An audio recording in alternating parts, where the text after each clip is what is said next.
15 машин пострадало в пожаре в Мирнинском районе Якутии. По информации Главного управления МЧС России по региону, 9 грузовых и 6 легковых автомобилей пострадало при пожаре на стояночном боксе в Мирном. Отмечается, что погибших и пострадавших нет.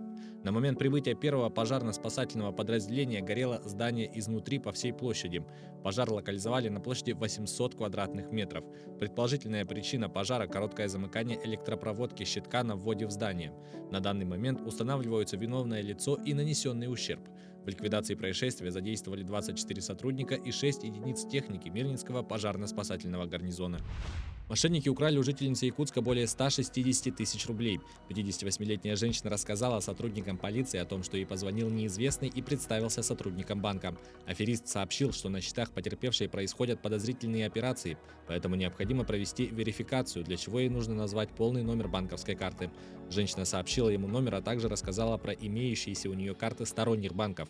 Затем звонивший якобы переключил звонок на сотрудника уже другого банка. Тот убедительно сообщил, что на банковском счету потерпевшей зарегистрировано несанкционированное снятие 70 тысяч рублей. Мошенник сообщил, что для возврата денег нужно продиктовать данные карты и код, который придет в СМС-сообщении. После того, как потерпевшая назвала эту информацию, с ее карты украли 162 тысячи рублей. Ректора Арктического государственного агротехнологического университета, обвиняемого в злоупотреблении полномочиями, заключили под стражу.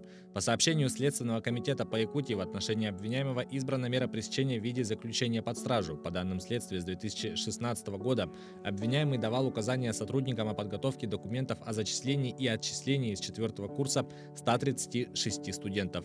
Фактически студенты не поступали в вуз и не проходили обучение. После этого для получения из федерального бюджета субсидий он подписывал предоставленные документы. Как полагают следователи, из-за действий ректора было израсходовано свыше 250 миллионов рублей, выделенных Министерством сельского хозяйства России. Данные денежные средства были использованы руководством учебного заведения на цели, не связанные с обучением студентов, отмечается в сообщении. Расследование уголовного дела на данный момент продолжается. Полицейские раскрыли кражу в Мирнинском районе. По информации МВД региона, подозреваемым в совершении данного преступления оказался ранее неоднократно привлекавшийся к уголовной ответственности 49-летний мужчина. Установлено, что в темное время суток подозреваемый в поисках легкой наживы незаконно проник в контейнер, принадлежащий потерпевшему.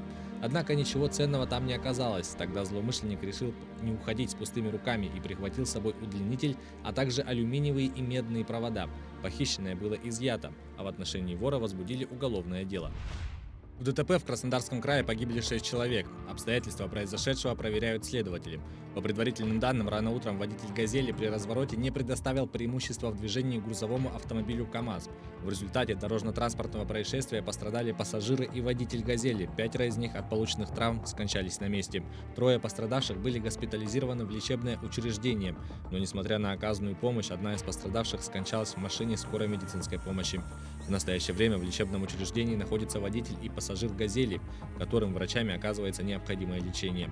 В ходе проверки будут назначены судебные, медицинские и автотехнические экспертизы.